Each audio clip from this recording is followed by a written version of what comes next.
Hi, everyone. My name is Carly, and thank you for tuning into another episode of Swoon-Worthy, the podcast. Today, we are talking about a book turned movie, turned Broadway musical, turned movie musical, and it fits perfectly with our spooky season theme for October. Yes, we are covering The Phantom of the Opera, and we're going to mostly dive into the movie musical adaptation of this haunting story that came out in 2004, directed by Joel Schumacher, with the legendary music by Andrew Lloyd Webber. It stars Gerard Butler as the masked phantom, Emmy Rossum as the star soprano, Patrick Wilson as her love interest, and many other notable actors, which we'll talk about along the way. We'll also bring in a few elements from the original French novel from 1910, perhaps the 1925 classic silent film, and the iconic musical, which opened on Broadway in 1988 and ran for a record-breaking 35 years. This Broadway show ended just last year, April of 2023, so it was very long running. Okay, let's get into it. So here with me today is my sister and co-host, Kayla, and we are joined by our friend Tommy, who you may remember was a guest host previously for our Tuck Everlasting episode. Hey, Tommy. Hey, thank you so much for having me. I'm really excited to talk about this film. Awesome. We are so glad you rejoined us for this one. Now, I know we all probably have that memory of when this 2004 movie came to theaters, probably came to DVD and all of that. So, and what are your first thoughts about the movie when it came out in 2004, Kayla? So yeah, I have a very interesting perspective from this movie and especially seeing it for the first time in theaters. I remember it very vividly because there was something that happened when I was seeing it. I was in middle school and I went to see it with my friends. I had two girlfriends and then I had this one guy who I kind of liked this guy, but he was dating my friend. So I was just trying to be like funny and like, whatever. And so, um, I sat next to him, and then she was in the middle of, and the other girl was at the end. And I was just like in a really hyper mood, like excited. And the movie started, and I don't think I've ever seen like a musical like that before. And so they started singing, right in the beginning, and I was like, oh my God, this is so corny. Like I was just like, I was so young, and I was just like, this is silly. And so me and him were like giggling and like laughing. Really, we were being obnoxious kids. And then I forget exactly what part of the movie, but it was towards the beginning.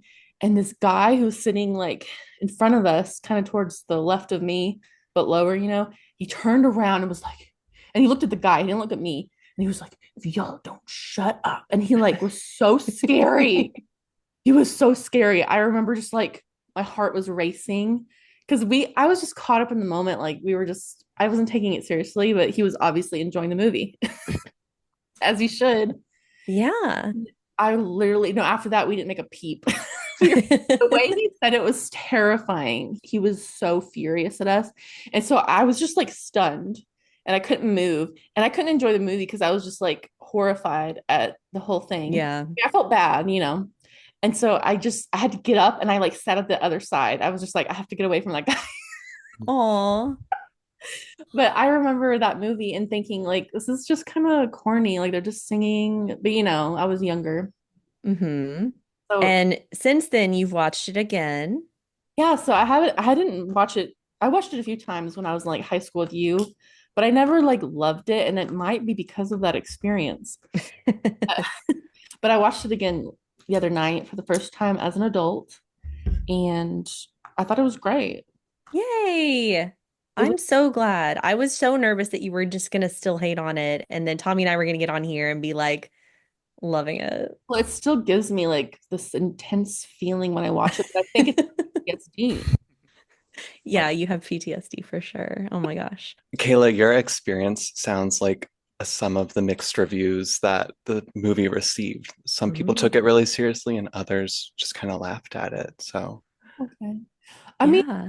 I still see why I laughed at it because especially from the singing of the Gerard Butler, like he just has a very like intense way of singing, and it just kind of, I mean, I love it now, but I can still see why I thought that, like it's Hmm. very different from most musicals. No, for sure. And I know you've said before when we were doing Moulin Rouge, musicals are not, that's not your favorite genre of movie. You like La La Land, you like Moulin Rouge. I know you like Chicago, but I'm still glad that you've kind of changed your tune, if you will, about this one. Okay, so Tommy, what about your initial thoughts? When did you first see this? I remember the movie came out in summer of 2004, and that was right before I started high school. And I was in my first semester of French class, and all the girls sitting around me were talking about how much they love the movie. And I just felt like I was really missing out on this experience. And admittedly, I found the soundtrack before I ever found the film. And so I really became more familiar with the tracks on the album than the plot of the movie. And it wasn't until I was a much older young adult that I actually watched the film for the first time. I love that. And you know what? I'm kind of along the same lines with you. I had the CD of the movie soundtrack, and I think I listened to that over and over again more than I watched the movie. So I'm with you there. Which is maybe why we both knew the song so well in college. Do you want? Yeah, so Carly and I would frequent a karaoke establishment and perform songs under the names Raul and Christine. Oh my God. Why do I vaguely remember this? You may have been there on one occasion, but we, But did y'all sing the Phantom of the Opera songs? Oh yes. yeah. Oh yeah. Oh I yeah. mean, we we definitely did All I Ask. Is that the title name? Yep, All I Ask. And had a great duet. I'm sure we got, lots of applause at the bar. I think there's an archived version somewhere on one of my old iPhones too. Probably. Uh, And I also just remember walking around campus late at night, which we often did, I think singing at the top of our lungs on campus. Yeah, there were some spots with good acoustics. Oh, So for even if sure. ours weren't that good, So I just had to, bring that up, Tommy, because we have a personal connection with the music. definitely. All right. So we've all talked about our personal connections now. Maybe it's just a good time to start talking about the story and about this movie. But I do like what you said, Tommy, back then, where mixed reviews. I don't think I even loved it the first time I saw it, and I liked the music though. But now it's kind of a comfort film in a way. Like I love playing it in the background. The music is just so beautiful to me, and I think the acting is great. We'll talk about all of that. So in the movie, I love how it starts out in black and white in Paris, 1919, and there's this auction scene, and they get to the part with the chandelier, and you see well the iconic music comes on. What is it? Organ music? Yeah. And it's just it's just powerful music. It starts playing and the movie drifts into color as the chandelier's rising. I mean, how great was that opening scene? Oh, for sure. I mean, the first note of this main track is something that just catches your attention from the organ. And then the whole album, or pardon me, the whole track goes into, it has everything. It has drums, it has electric guitar, it has clapping. Um, um, it's just so catchy and iconic that really, I love that opening scene too. Same. Yeah, no, the electric guitar is kind of a fun touch, I think. Maybe that comes from the fact that the musical was from the 1980s. I don't know. Andrew Lloyd Webber composed it then. Um, but it's just beautiful. And then it takes us into the back of the theater, back of the opera house, which, maybe this is also why Moulin Rouge and this is like my favorite movie because I just love the whole behind the theater, the inner workings, the people getting ready for the big show. Like, oh, it's just beautiful. I love that kind of vibe. I also got the chance to see the Broadway show a couple years ago, and they had a big chandelier. It was like on the stage, on like sitting on the stage, kind of jetting into the audience a bit, and they rose it up like that. Like th this musical blew me away, and it's kind of similar to the movie and just like takes your breath away. So I thought that was really cool. Yeah, that sounds like a musical I would actually want to go see. Yeah. And yeah, go ahead. I was just saying, I also really like this time period in France. I think it's predates the Belle Epoque by a little bit, but I can still sense there's a lot of grandiose and appreciation for the arts and um, the transition into modern times after war, the Napoleonic Wars, and before World War One is a golden age of Europe. No, that's a good point. Yeah, a lot of movies are set right there at the turn of the century, but this one's even before that. Yeah, very cool. All right, and then we have um the new managers, right, that are being introduced to all of the actors and singers and dancers. And these two actors, so we have Simon Callow, who is a period drama, Kayla, you remember from The Room with the View, Mr. Beebe. And then the other actor, Kieran Hines, we have been talking about all season because he was in Persuasion. He was in one of the Jane Eyre versions. So, Kayla, Kieran Hines shows up again, and he is the second of the managers. Well, I watched the 1925 silent version, and I there was actually a funny part with the managers that actually made me laugh because you know how the new managers are there and the old one. There's actually two old ones in the silent one, and they were like, okay, they're signing the deal and everything, and they start to walk out. Oh yeah, by the way, you'll probably see the Phantom. Okay, bye, and it was just so funny. Oh my gosh. Can you imagine taking ownership of a haunted place? Actually, that sounds kind of cool. That version was kind of scary at that part because he was like, yeah, they were like, yeah, he likes to sit in box five or whatever. And they were just like, haha. But then they went over and they're like, let's check out box five. And they go in there and they see the Phantom sitting there and they just see his dark profile and they like run out of the room because they get freaked out. But then they go back in and he's gone.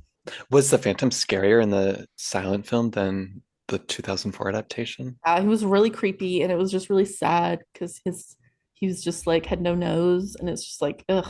At least what's his name? Gerard Butler's like cute, you know? Kayla.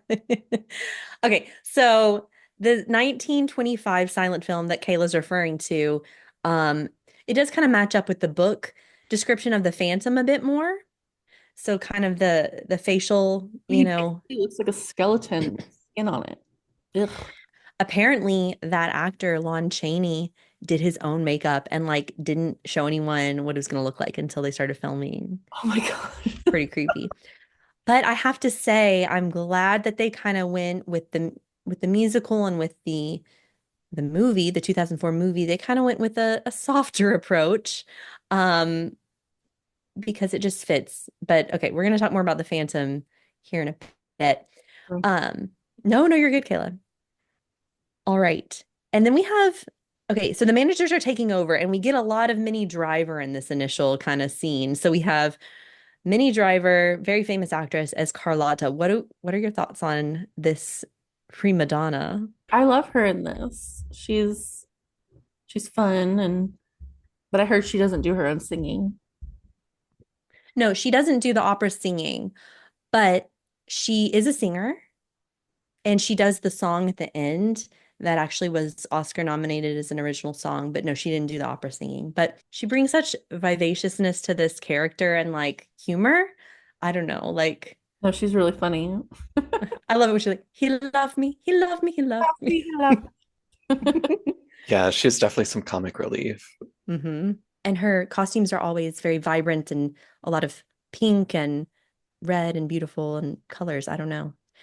Um, and then we see the understudy. We see our star here, Christine Daae. She's just a dancer at this moment, a ballet dancer. And when things kind of start going awry with Carlotta, the Madame Giry, the ballet choreographer lady, whose daughter is also a ballerina, Meg, she kind of throws our Christine Daae into the spotlight here. And I mean, that's lucky for her. She has someone kind of putting her out there, giving her a chance to audition for this role. And we get our first song that's just beautiful. Think of Me. I mean, it's kind of just the perfect song. What do you think, guys?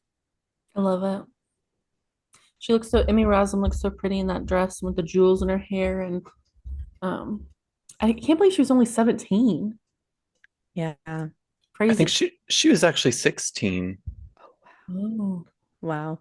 So young. She looks pretty mature for her age, though. Like, I Her didn't know vo- she was that young. her voice is so mature for that age. It's crazy. I know they opera singers usually train since they're really little, but wow. Yeah. Yeah, her voice, I mean, in that even the first line of it, um, it it caught everyone's attention in the movie. They all dropped what they were doing, and then the transition of her from her rehearsal to her actual performance was also pretty stunning. Mhm. I love it. It's very like movie magic kind of moment. And yeah. And her white dress that she's wearing, that white gown, um, in my period drama style Instagram, I ran like a series of polls to see like what's the best white costume, movie costume. The contest went kind of between the final dress that Rose wears in Titanic and this dress. Oh, and the Ever After dress that Danielle wears to the masquerade ball. And this dress was the favorite. Everyone just loves this beautiful white gown. And then you said the jewels in her hair, Kayla, the star jewels in her long brown curly hair. This is actually a reference to Empress Sissi, Empress Elizabeth of Austria and Hungary, who was very famous in her time. Many paintings of her. She was very famous for her hair and her fashion.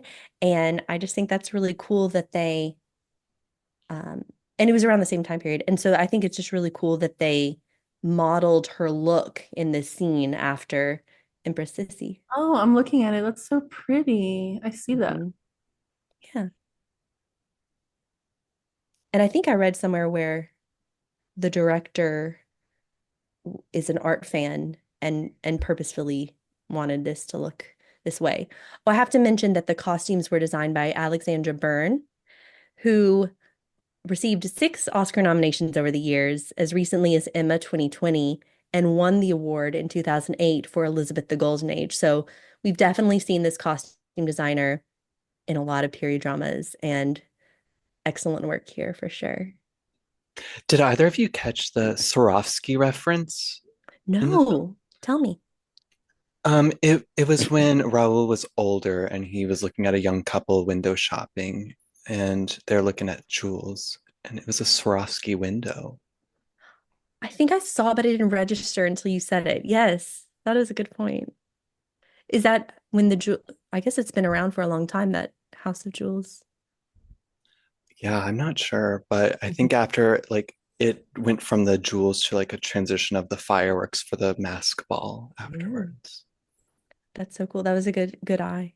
I wonder if there's a storefront there now because this whole opera house, I don't know, Tommy, if you did any research into the opera house or you you may have been there. I think Kayla, we went there too. The Palais Garnier. Oh yeah, so that was the same one. Hmm. Cool. I remember we were leaving at night or something and we heard like some really creepy like yelling. Do you remember that? No, but I wish I It was did. like a probably a homeless man. I've been there when I studied abroad in France. I got to see a ballet there. And then when I was in France recently, I went to a movie theater near there. Very cool, both. But yeah, seeing a ballet or a show there would be like stepping back in time. Yeah, we just did a tour. We did like a tour of it back in like 2009, I think. So it's been a long time, but it was beautiful then. And Kayla, this is also where they filmed the masquerade ball scene in Marie Antoinette. Yeah, I think I knew that. Hmm. But I remember when we were there, we were like looking into the boxes, and like you could see the seats. Like I just thought it looked creepy, but I didn't realize that was like where Phantom of the Opera is kind of set. Yeah. So the author, Gaston Leroux, he actually had the the architectural plans from the opera house from Charles Garnier, and he like knew about the secret passages and he knew about the underground lake. He actually believed in the opera ghost. He was a journalist and he would read letters and diaries of people back then that mentioned the ghost. And then they unearthed a skeleton down below under the opera house. And he was really inspired, not just to kind of research this, but actually make it a novel. So That's who scary. knows? I mean, I I love it. believe it. I've never seen an opera. Have either of you? No, I really want to see an opera and a ballet. I I've seen like school productions, I think, but that's it. Yeah, no, I haven't seen an opera either, but I'd love to. Yeah. Kayla and I are cursed for seeing a ballet together. Every time we get tickets, like there's a massive snowstorm or Or a like global pandemic. so poor Kayla has never seen a ballet, but we're gonna get you there, babe. No.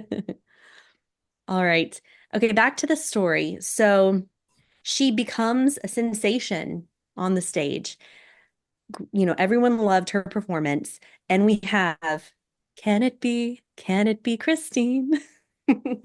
So Raoul sitting in the one of the boxes, probably not box 5, no, recognizes her from when they were childhood sweethearts.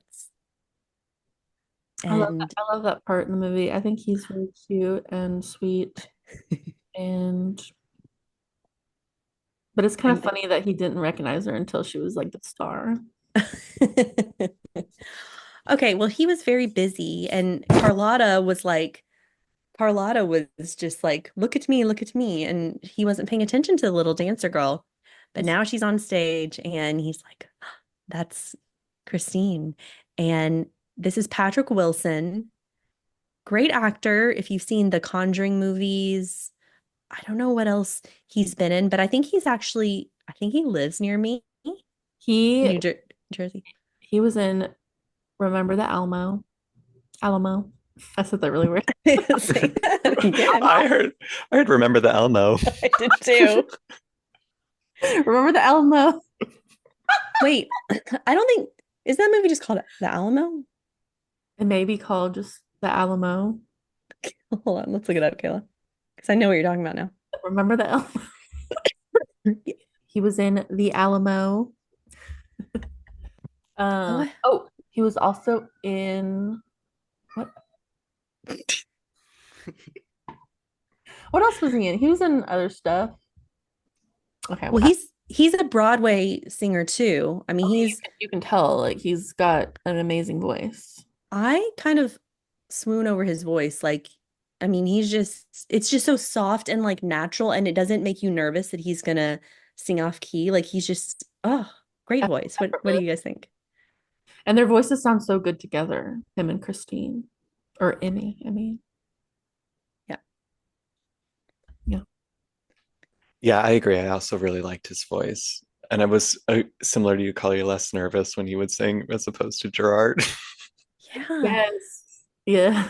But then I wonder if it's something to do with the songs themselves, because when I was in the watching the show, I was a little nervous when the Phantom was singing too. So I wonder if it's something to do with the notes and the range or Well, something. well, see, it always made me laugh when I was younger when Gerard, ugh, I can't talk. Gerard, when Gerard would sing.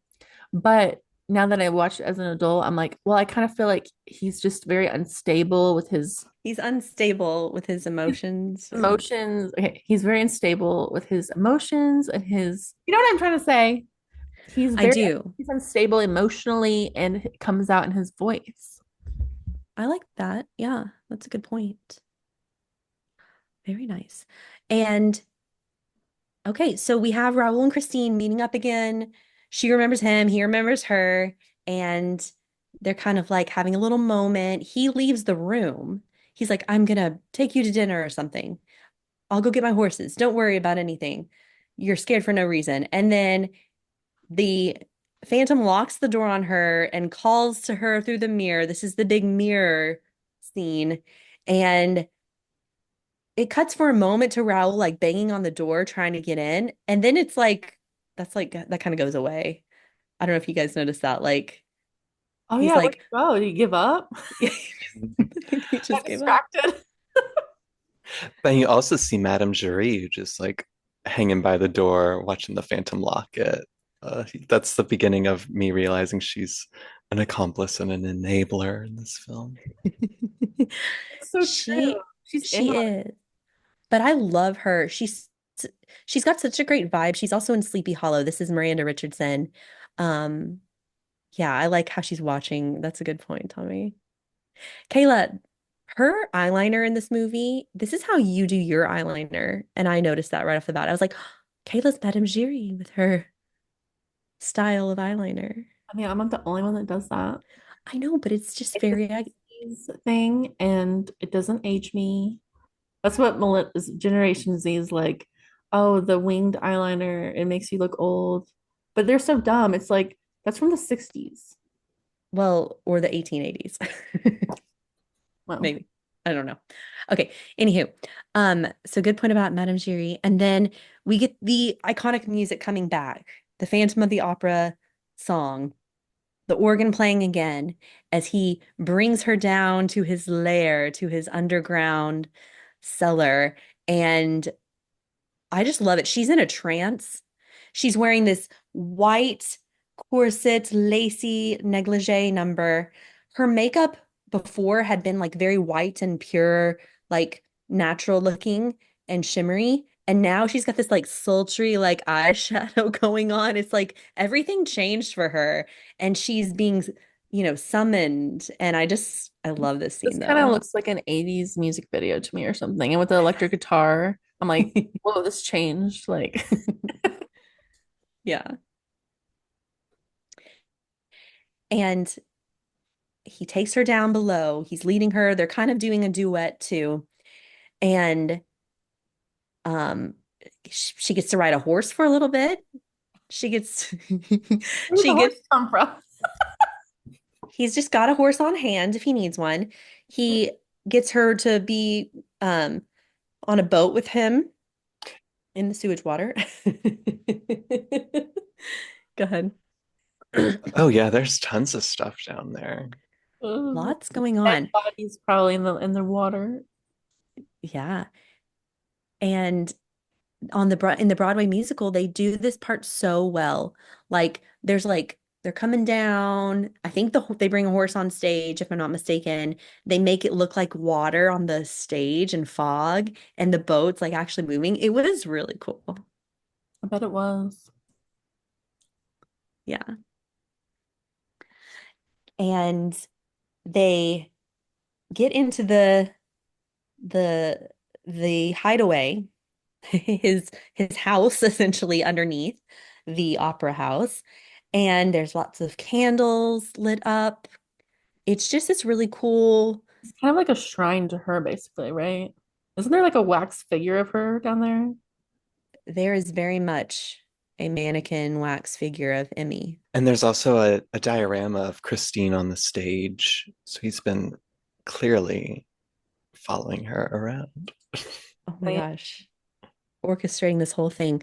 Okay, this reminds me of the Pirates of the Caribbean ride with the boat and the bed and the skeleton. Like, I don't know, it just kind of got. Did you feel that at all? Yeah, I think so. Um, okay, so we got a shrine. We've got the little miniatures. We've got the mannequin wax figure, which apparently they just got Emmy Rossum to really still for that. I mean, that's what always confused me when I was younger. I'm like, what was that? I mean, that was her. I agree. I don't know if that was executed. I don't think that was executed very well. I too was confused when I was younger. I mean, it was just looked like two of her. I'm like, that's why she's fainting. She's like, oh God, there's another me. It kind of reminded me of an animatronic at like Chuck E. Cheese or something too. There you go. It's just really a weird moment. And then later, um, when I was rewatching it recently, at the end scene when they're back in the lair, there is another mannequin, but it doesn't look like her in the slightest. I'm like, they just maybe I don't know what they should have done something different there.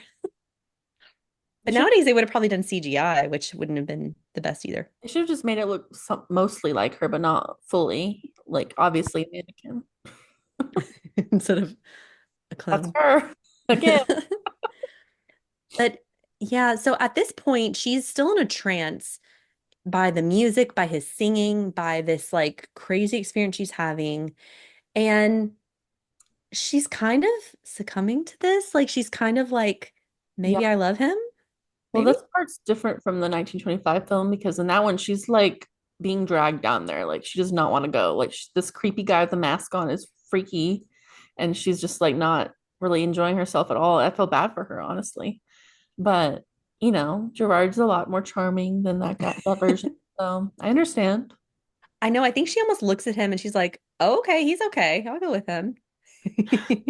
Oh yeah, she's fully entranced and romanticizing this because when Meg goes down and looks for her, it's a cold, wet place full of rats, and she's totally just glorifying this whole capturing. Yeah, this is almost making me think back to our Tuck Everlasting episode. Is she similar to Winnie and the Tucks? Is she being like falling in love with her captors a bit or her captor? Yeah, I definitely see elements of that. And it's also very Beauty and the Beast. Like he's obviously his physical appearance is different from who he is on the inside, even though they say kind of later, like, okay, his madness is kind of taking over.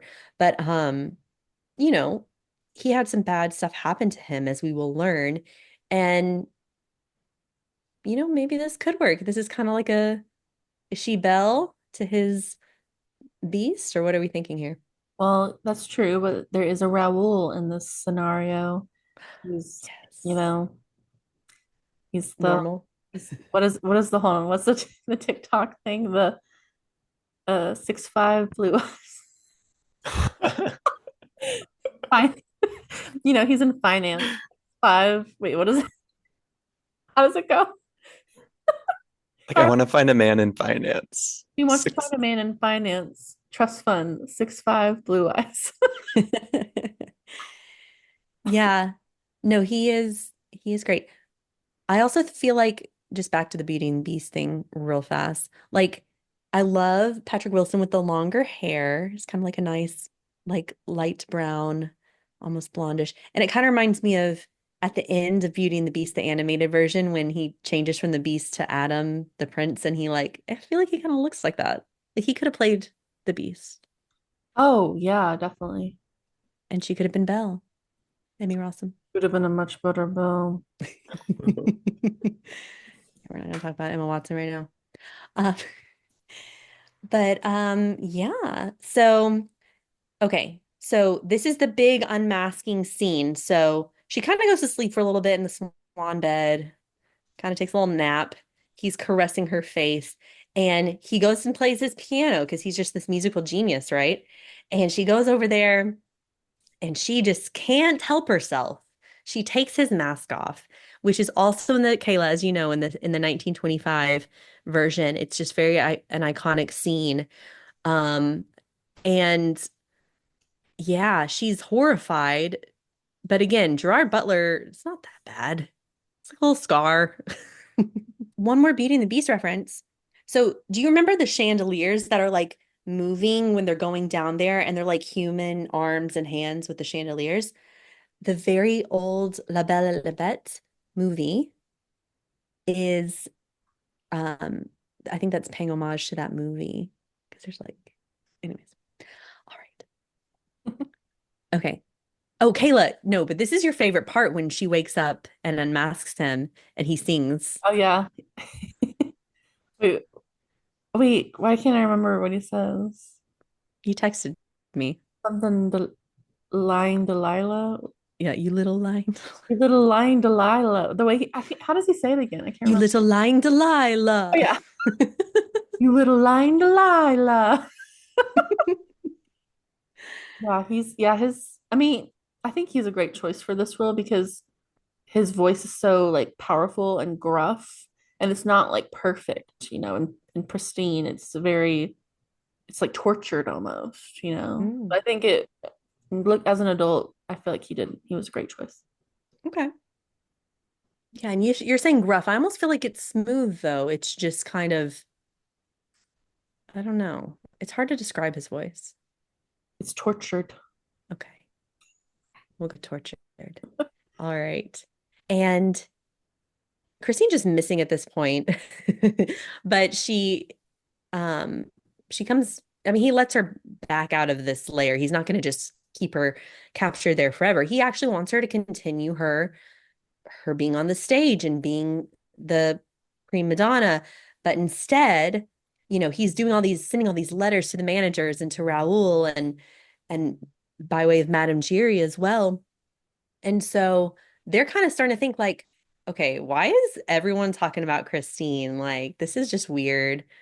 What about Carlotta? So their plan is to put Carlotta back on the stage for the next show in the starring role. And we get the prima donna song, which is pretty fun with all of them singing. It's kind of like a group song. Wait, how does that one go again? You want to sing it, Tony? I'll just say like the first word. Prima donna is Yeah.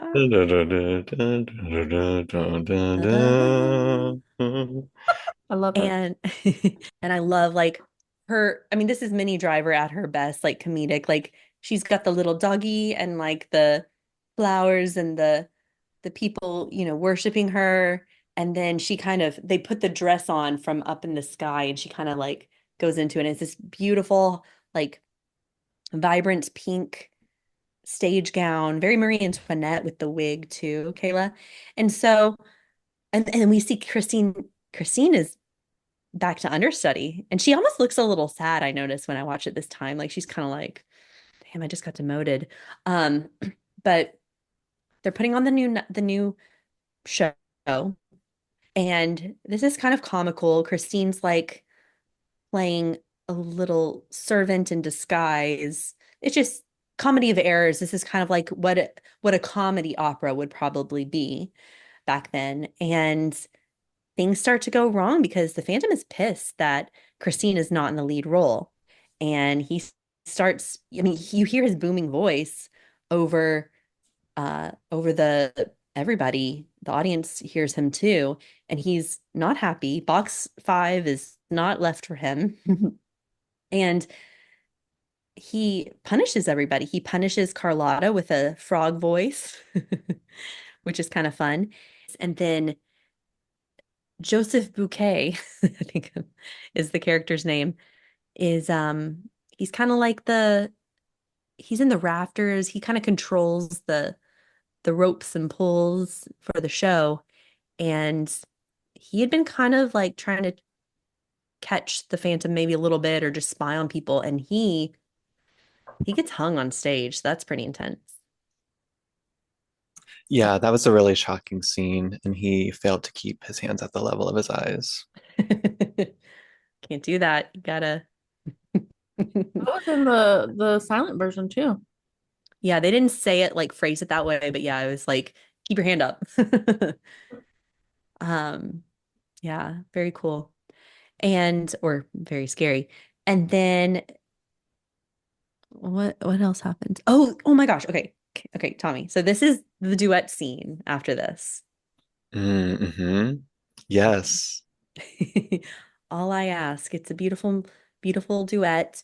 They go up to the rooftop and it's snowing and she's wearing this like I think it's more like her undergarments with like a pink skirt and then this pretty red robe, no, Pretty Red Cape. And she's got a rose, I think, and she's singing. Am I right? Yeah, had just snowed, or it might still be snowing. It was nighttime. It was just so beautiful on the rooftop. It's kind of maybe like smoky and Hmm. moonlit, or it was very, very pretty. Yeah. And she's And basically just like telling Raoul that she's scared because she's met him and it's not what she thinks. It wasn't how she thought it was, right? right. So this whole time she's been visited by this ghostly voice teaching her how to sing, and she kind of has been attributing it to her father. Um, and he had said that the angel of music will visit you after I die. And now she's really seen who this phantom voice, ghost voice is, who it belongs to, and she's scared. And Raoul is her comfort up on the rooftop. And I think that she thinks she cannot be seen or heard by the phantom up here on the rooftop. Little do we know, he's actually up there as well. But um, this is just such a beautiful song, and I would do a duet with you again, Tommy, if you wanted to. I really love that song. That's one of my favorites from the track. Hmm. At this time, though, I still feel like Raoul may not believe her that the Phantom is existing because he's telling her she's imagining things and she's fearful that she can't escape the Phantom's entrapment. That's such a good point. I think you're right. He's kind of maybe thinking she's maybe a little childish or like a little like she's having a dream. She's having nightmares, probably. But it's like, you got to believe her. This is real. It's a good point. Yeah. Hmm. And to your point, when they're leaving and you see the Phantom reveal on the rooftop, that was a nice shot as it pans away from him. Um, Yeah. Do you feel sorry for the Phantom in this part? um, Not quite. I have a trouble sympathizing with him. Yeah. Not the greatest person. I feel like people did him wrong in his past, but his actions and his ways of trying to seek love are quite forceful and a little groomy and throw out some red flags. Red flags.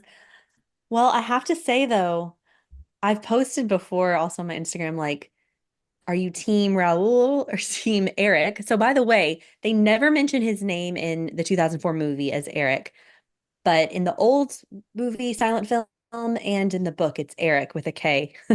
And so I was like, are you team Eric or team Raul? And like, guess which one? Guess who won? Phantom. Wow. People like the Phantom. I don't know, Kayla. We just did Jane Eyre. If people like the kind of toxic bad boy Rochester, people people like the Phantom. Kind of sad. Hmm. Okay, I I think. don't know. I actually do sympathize with him in this moment too, where they're just singing this beautiful song. They're falling in love, and he's just never gonna have that. And it's because of he was beat as a little kid because of his face. And like, I don't think he didn't grow up in a great situation. So he doesn't have like these normal social um cues. So he just thinks that he attributes love to like beauty and love to, I don't know, doing things for each other, like helping her succeed in her career. And it's wrong. But I don't know, when he's up there on the roof seeing them like perfectly happy, I can't help but feel sorry for him. No, I do feel sorry for him, I do, but at the same time, he should have just gotten out of that opera house and tried to get some help, you know? Yeah. But that enabler, as Tommy said, it's kind of her fault. Is it all Madame Giry's fault? I mean, she hid him away in there, but then at some point she needs to be like, okay, well, you've been here for a while. Let's get you out. Let's get you some help. If he had just, if the Phantom had just kind of gone with the whole fatherly love, he really wants this romantic love, but like, if he had kind of, shifted his love a bit to like father figure, like everything would have been perfect. I almost wish that had happened instead. Um, He was way too old for her. Yeah, it could have been a mentor, but like not a romantic interest. I know. Mm. It's sad. Okay, and then It's kind of sad though, because you can see in Emmy's face, like the act, the character, she's just kind of like she feels bad for him, 'cause she's just kind of like, mm. It just makes it kind of sadder, I think. Have you noticed that, or is it just like me? she pities him. Yeah, she has a pity look. Yeah. Sad. Yeah. So the roof scene is also in the silent film and on the in the Broadway show, guys. So they're doing the duet on stage, Raoul and Christine, and there's this like cool thing hanging aloft above the audience and above the stage. This is like boxy thing. And you don't know until like halfway through the duet that the Phantom is up there in this thing hanging above the sky. And you just see him kind of like show himself at some point, and you're like, he was there this whole time. It was so cool. I was like blown away. And then he sings from the from this hanging feature in the sky. It was, No. I can't believe it closed the show. I bet it'll reopen one day. All right. So then they're kind of all happy. They're like, okay, we're in love. We're gonna go downstairs and everything's been great. And then we're gonna shift. Okay, well, the Phantom's saying like, what does he say? He feels very betrayed and he's like, you will curse the day you did not do all that the Phantom asked of you. Yeah. And then we get the masquerade ball, which is one of my favorite scenes. Masquerade. No, it's so happy. This, I feel like, is the perfect period drama musical scene. All the costumes are so beautiful. There's black and white, gold and silver, um, the chorus of singers and dancers. And it's kind of like, yeah, the ideal period drama musical scene. Do you like this scene, Tommy? Yeah, I really liked it. And while researching the movie a little bit, I learned that a lot of the dancers and extras in this scene came from the original London and Broadway cast. I didn't know that. That's so cool. They're very good. Their dancing is on point. Like they're very polished and the use with the fans and like, oh, I just love it. And then we have Christine in a beautiful baby pink gown. It kind of reminds me of Meg March when she's getting dressed up for her ball scene in a lot of the Little Women adaptations. But yeah, it's this beautiful pale pink. She looks stunning. And I love how she and Raoul are still singing to each other sweetly. And she's like, I don't want to tell anyone about our engagement. Yet she's wearing this huge engagement ring on a chain around her neck. I'm just like, okay. Nobody will see that. But um they're getting to waltz and dance a little bit around the dance floor. I think at one point someone sings that there's been peace for about 3 months. So this is a happy time for the opera house. Everyone is in great spirits. It's the new year, I believe. Um, Nothing can go wrong at this point, right? Wrong. So the Phantom makes an entrance and he's supposed to be like the the Red Death is like his character in this masked ball. And in a lot of the musical versions and in the old version, he's got this really cool skeleton mask and a bright red suit. And then here, of course, with Gerard Butler, he's still wearing his like half mask, this cool white half mask, and then a red suit. He looks pretty handsome in this, maybe. Anyone? Yeah, he does. And he's saying like, I've been composing. You thought I was gone? No, I've been composing, an opera, Don Juan Triumphant.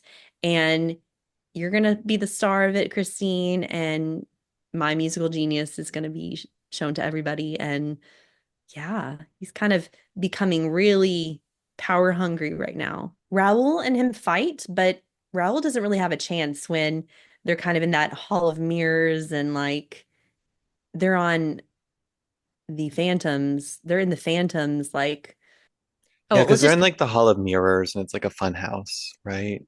Well, does Madame Giry lead Raoul to him? yeah, so Madame Giry saves him from the Hall of Mirrors.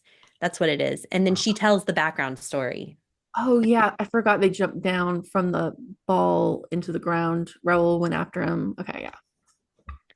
Yes. And then we get the background story of how he was, you know, part of a traveling circus or freak show and he was beat by his person and like kept in cages. It was so sad, but Mademoiselle Giry, she probably had a different name, um, helps him escape. And so that's cool.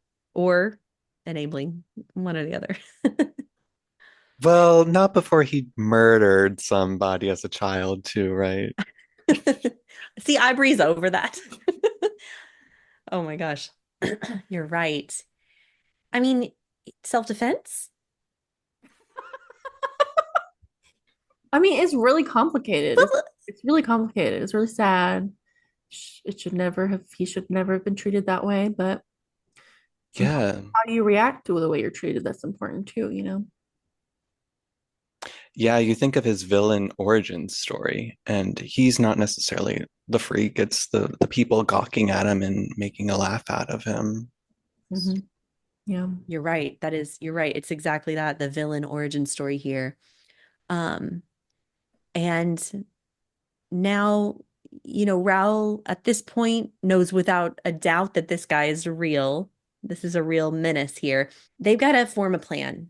So this is where they're going to figure out how to beat the Phantom at his own game. And in between the masquerade ball scene and this plan, they're going to put on a show to capture the Phantom. There is a sweet little cemetery scene where you see her love for her father who died when she was 7, and she goes to um, pay her respects and she sings a lovely song, wishing you were somehow here again. And Caleb, this is where Raoul and the Phantom fight. And now that they're not in the opera house, they're not on the Phantom's home turf. Raoul almost beats him and almost he could take him out, but Christine begs him not to. She still pities him and still has some affection for him for sure. Yeah, Christine says, "No, Raoul, not like this."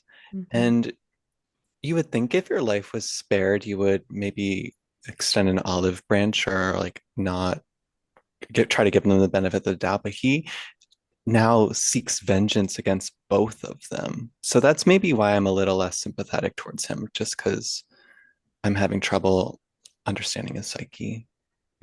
Yeah. No, you're right. You're right. He's become a madman. His genius has turned to madness, I think Raoul mentions. So they're gonna put on this show. They're gonna put on his show, his opera, Don Juan Triumphant, but they're gonna try to lure him in and catch him. I think they realize he's not gonna miss this opportunity to be on the stage and sing the lead. And if Christine can also play her part, they're gonna be able to trap him. Um, so this devilish opera in the final stage number, past the point of no return. It's such a change from some of the other scenes. And think of the very beginning scene with Christine in that beautiful, pure, innocent white. And now, and then the pink gown. And now we see her in this like corseted, red and black number. A little bit of like maybe a Carmen kind of style from the opera Carmen. And she and the Phantom sing a duet on stage. Gerard Butler does a great job with this song and Past the Point of No Return. I really like this one. What do you guys think? Yeah. It's full of emotion and um you kind of see Christine's strength because she's really afraid at first, but then she's like, okay, I guess we're here. I'm gonna go all in and right. Yeah, well, Kayla, to your point of expressing that she's scared of him, do you think at this point she's fully Team Raoul and like just interested in capturing Phantom, or do you think she's still attached to him in some way? I think she kind of was over him when she took off the mask that first time. I feel like that really freaked her out. And I think she was just like, ew. Did she get the ick? Got the ick. Yes. I think she got the ick right away. And I feel like she did pity him. She pitied him basically after that. That's all it was. Okay. You think it's pity? I And don't know. probably an emotional link because of her father. I feel like he's like the last link she feels like she has to her father, but really she just is creeped out by him and pities him. that's a good point. Like for most of her life, she's believed that his voice came to her from her father, like summoning this spirit, this angel of music. That's a good point, Kayla. Like, yeah, Mhm. that tie. But I think when I'm watching her face on, during this duet with him, I feel like I see her kind of at certain points kind of be like, okay, I'm gonna let myself get into this a little too much. I mean, is she really that great of an actress, or is she kind of like, I'll play along. I don't know. Well, because she kind of looks up at Raoul before she starts really getting into it, and I think she's like, "Oh my God, like this better work." And then she goes into it. I don't think she's into him. I think she's torn. I don't know. I think she's I got think you're torn. No. No, I really do. I think that she not everyone is like perfect. There's just like everyone has like a dark side. Like I think she's kind of I don't know. And okay, something that came from me when I was watching the silent film. Hold on one second. Let me just grab this quote. So, in the silent film, they have these little flashcards of text very sparsely. But at one point, Raoul is trying to get her to leave the opera, and she's just started to taste this like being on stage as, as a lead soprano. And she says, "Not yet, Raoul. I cannot leave the opera now. There is a strange force that drives me on, on." So like, and then back when I saw her when she was moved back down to understudy and she looked really sad, Christine, like I don't know. I think she really there's got to be part of her that really wants to be the star of the opera, no? And Well, like, I'm not saying that. I'm just did I saying get off on a tangent? Sorry. I did. I got off on a tangent. No, but I'm just saying there's got to be a part of her that like is just tied to her career and her musical ability. get it. You like the Phantom, okay? You would have chosen him. I actually don't know because Raoul is really dreamy. I don't know, Oh but my gosh. Okay, what happens then? Does she unmask him on stage? Yeah, there's another mask reveal, and then she's taken under, and that's when the chandelier falls. How dramatic for you to be just like in the audience and like this huge chandelier falls. Like that's crazy. And he sings down once more. So he's bringing her down once more to his lair. He is really upset now because it's one thing to unmask him in private, but to unmask him on the stage when he was okay, that he started to believe Christine was back with him at this moment. You know what I'm saying? When they were singing the duet, was he kind of like, okay, she's back. I've won her back over. wait, who? Maybe. Phantom? Kayla, when the Phantom and Christine are doing their duet past the point of no return, does he believe that Christine is coming back to him? Yeah, I think the Raoul and the Phantom are both like, oh, she's changing. She really likes the Phantom now, but she's Oh just, yeah, because Raoul's like crying. He's like tearing up. He Mm-hmm. thinks Mm-hmm. and I think part of her is a Chris. little angry at Raoul for like making her do all this. So that's what she kind of looks up and she's like, okay, fine. You want to see it? Then I'll bring it. And then I love that. That's so funny. she You're does not right. Because before, okay, so he's like down once more, and they go down, and everyone's being chaotic and frantic in the audience. Raoul is ready to go save Christine again. And this is when Madame Giry takes him down there. And what is the line? Oh, right. She says, keep your hand at the level of your eyes, escorts him down to a spiral staircase. And then Raoul is like, oh my God, there's so many steps. And then all of a sudden he just falls through a trap door. Yeah, Oh and my then gosh. he's kind of like, this is where I stop. And then it's like, okay, she knew that was there. Or there must have been something like that. Oh my gosh. This is funny. She loves the drama, I think. She just loves this whole thing. Yeah. I think she was She's bored of always, ballet and she was like, I'm gonna stir some stuff up. yeah, she's like happy to be the messenger and like deliver the letters. And she's always like playing with her like braid and like, I know everything. That's She so likes to funny. know everything. That's mhm. She's in the know. All right. So then Raoul is, you know, we don't really know if he's going to make it, but we're cutting back to the Phantom singing at Christine, and he's just like kind of trying to get her to really feel bad. I think he's like, you know, not for any mortal sin, but the wickedness of my abhorred face. So he's like, no kind words from anyone, no compassion. Why, Christine? Why did you do this? He's kind of trying to make her feel guilty at this point for doing this. And um Christine kind of talks back to him or sings back to him like, have you gorged yourself at last in your lust for blood? Um, are you happy now? Like you're making everyone suffer, including me. And now she's kind of changing into this bridal gown that he's kind of kept down there for her and like the veil. They're gonna get married. That's his plan.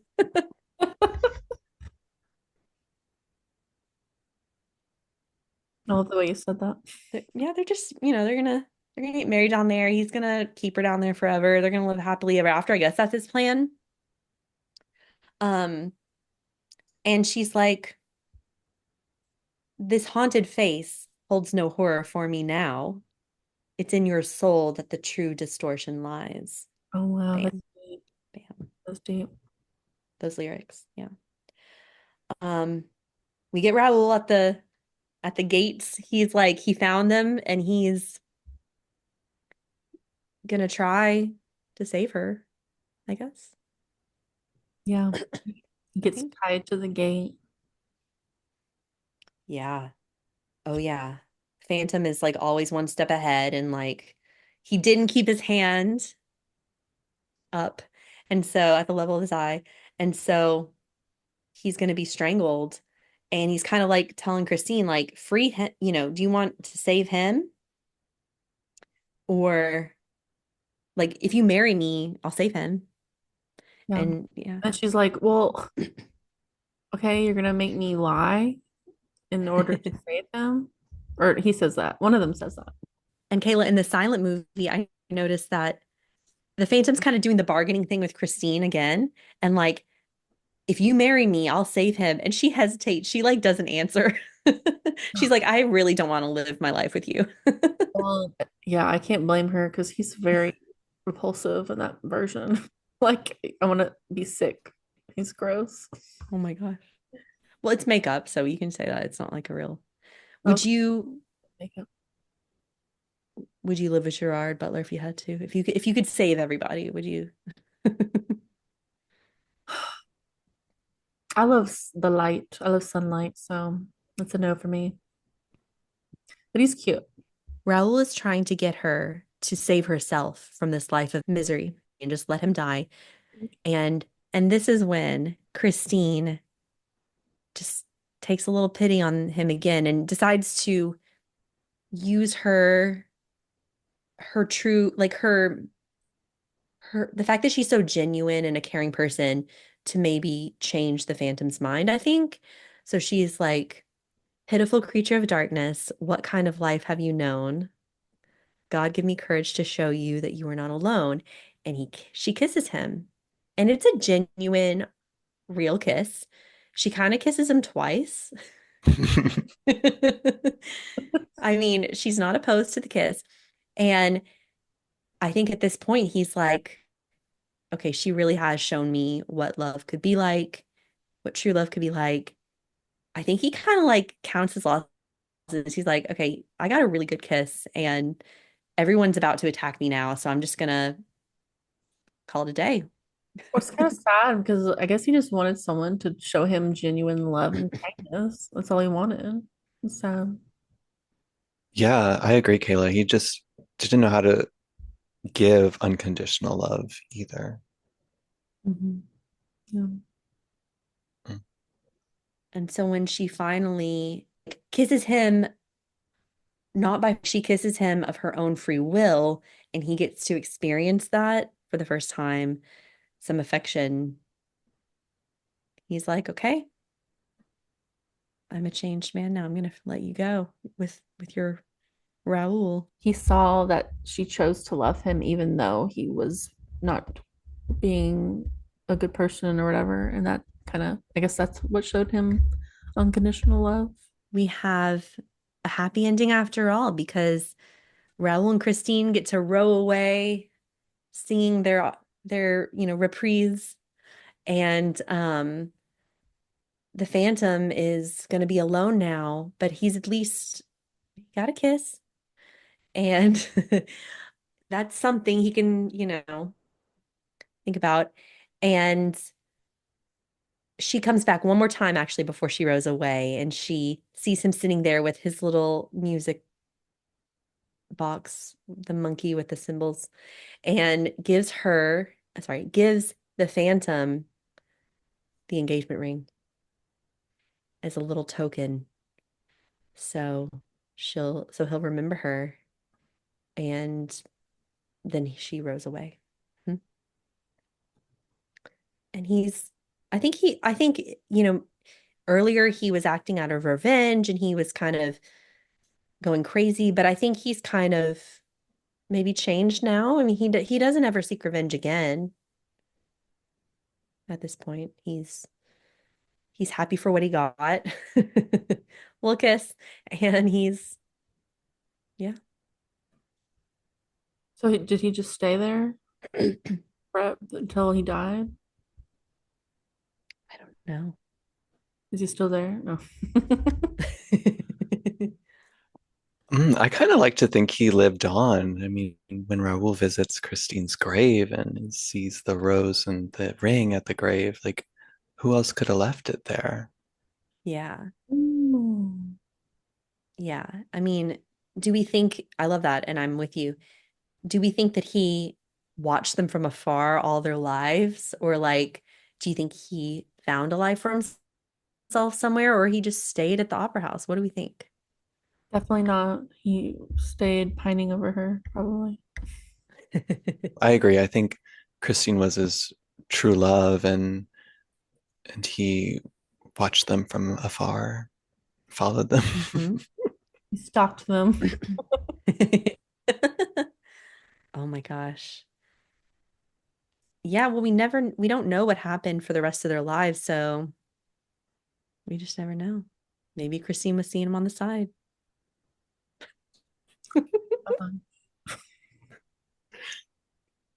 No, no one agrees with that theory.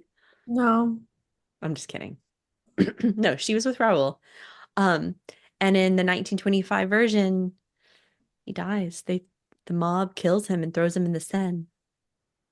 Oh. Yeah. But yeah, I like that he like lives on, and maybe he did compose some more music, and who knows? Um, I have a question. Wait, was that Meg and Raoul, or was that Madame Giry? I couldn't figure it out. I feel like that was Meg, grown up and old, right? Yeah, Kayla, is that what yeah. I think. But wasn't it the same actress that played the mom though? Because I they don't look know. very similar, you know. I don't know. We'll have to look it up. Well, I just have an unpopular opinion. I think the monkey figure was creepier than the Phantom. I agree. I've always thought monkeys were creepy, and this one is creepy. And it's like of all the things to buy at the auction, from the auction I think of that's this, also what made me laugh as a little kid watching this is like this is silly, like this little monkey thing. Like is it because the tune is the masquerade like song? Like maybe it's nostalgic, the song. I don't The know. the clapping and the clothes just freak me out. Clapping is funny. It's it's not the best thing. I just know if I was at the auction house and there's like some pretty like costume piece or like set piece, like really you didn't splurge on one of those from the auctions. You splurged on this musical box monkey man. Well, it reminded him of Christine, right? I guess. So Raoul bought it. Meg wanted it also. They were gonna have a little bidding war. It's a very good point, Tommy. That was creepier than the Phantom. Yeah. That's like a haunted object. Oh my gosh. Too funny. I feel like in the Broadway musical they had it too at the beginning of the show and at the end. I don't know where they got that, but yeah. It sounds like Christine had a nice life. She was a beloved wife and mother. A countess, I think. Yeah. Yeah. Yeah, it said so 1854 to 1917. Yeah, so she lived 63 years from 1854 to 1917. All right. So a few things. Favorite costume, anyone? I love the white one. Is that like the opening one? Mm-hmm. The jewels in her hair, the Chrissy, what's her name, lady? Empress Sissy. Chrissy, not Chrissy, Sissy. Yeah. I also like the pink gown. And I love the Phantom's red. Like that's just such a good color on him. And Raoul, his costumes are not as memorable, but he always looks dashing. Yeah, I'd say actually those two are my favorite also, the opening one and Masquerade. Yeah, so nice. And a lot of the costumes in the masquerade ball scene too, like are just beautiful, all the black and white. I love that. Favorite song? Is this too difficult? Maybe a couple favorite songs? Think of me. Hmm. That's the one I used to always sing when I was younger. Like if it gets stuck in Oh, my head, yeah. I really like All I Ask. Mm-hmm. Um, it's it's just one of my favorites. I think it's our go-to karaoke song from the soundtrack too. Mm-hmm. And when she just hits some of those high notes, it does it for me. Oh yeah. Their voices just are so perfect with each other. Can y'all like give me a little flashback? I don't know. Then sail shall we? Oh, I can't even go that low. I like it. Oh my God. I wish I could have seen y'all. That's so cute. Carly, do you want to give Carly, a come little on. 8 count? Okay, but I've been sick, so you guys can't judge me. Hold on, let's see. What is I don't know. This is weird. This is embarrassing. I don't know. I can edit it out. Okay. All I want is freedom, a world with no more nights. That was beautiful. And this is my scratchy voice. Oh my gosh. I bet y'all were And rock. you always beside to hold me and to hide me. Carly, you glitched when you said and you, and it was like, Oh no. No. Blooper reel. Carly, what's your favorite song? So definitely love the two that you both mentioned. And then the classic, the Phantom of the Opera song, you know? I mean, it's so memorable.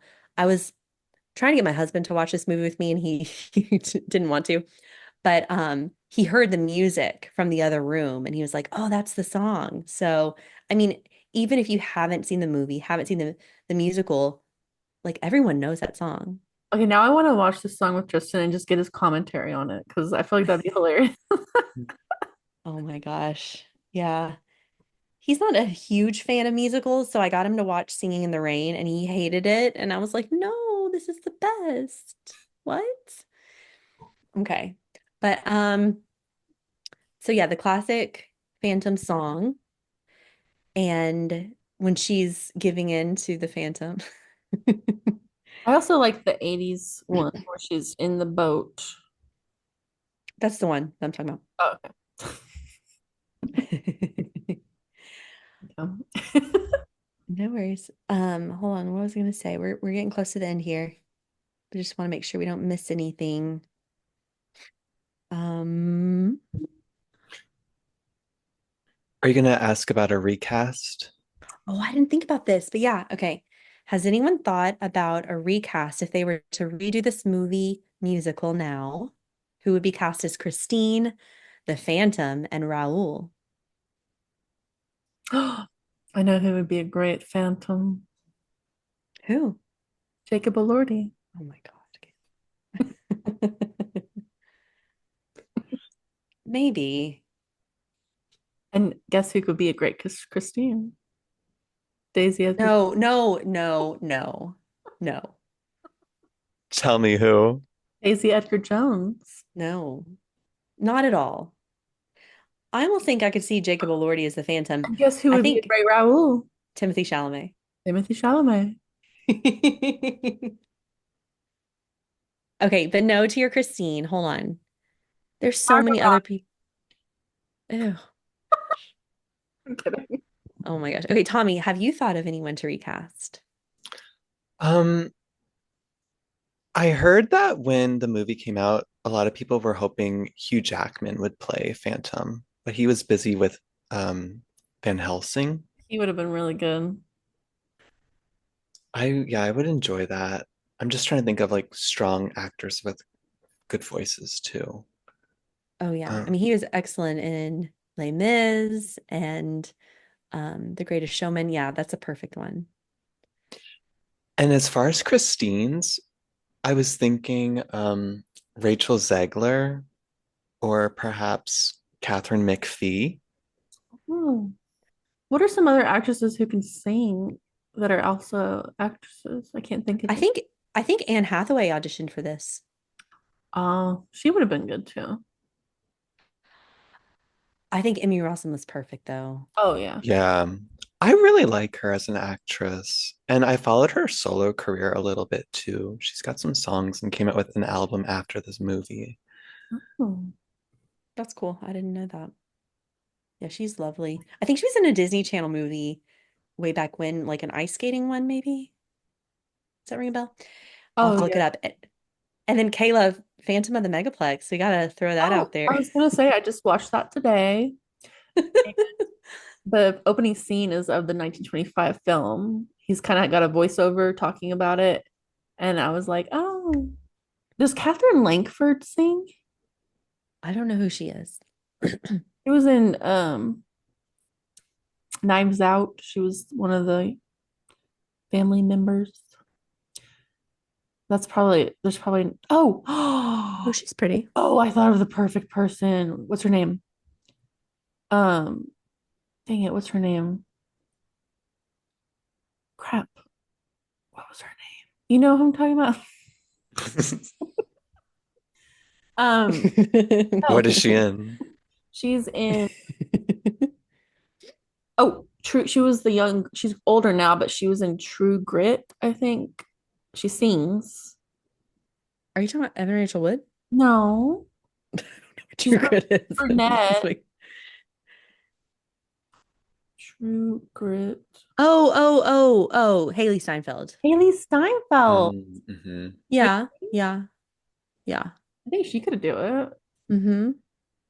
I mean, she can sing. I don't know if she can opera sing.